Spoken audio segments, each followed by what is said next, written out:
এখান থেকে রাস্তাটা কতটা নিচু,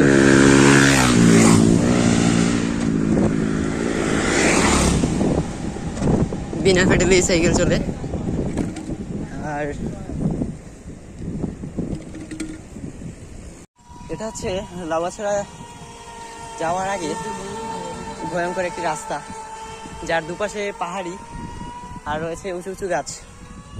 অনেকটা নিচ থেকে উপরে উঠে এসেছি, আবার সামনেটা অনেকটাই ঢালু। এখন সুন্দর।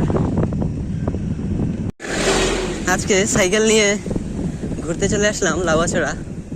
এটি কমলগঞ্জের জাতীয় উদ্যান, সমগ্র বাংলাদেশের মধ্যেই।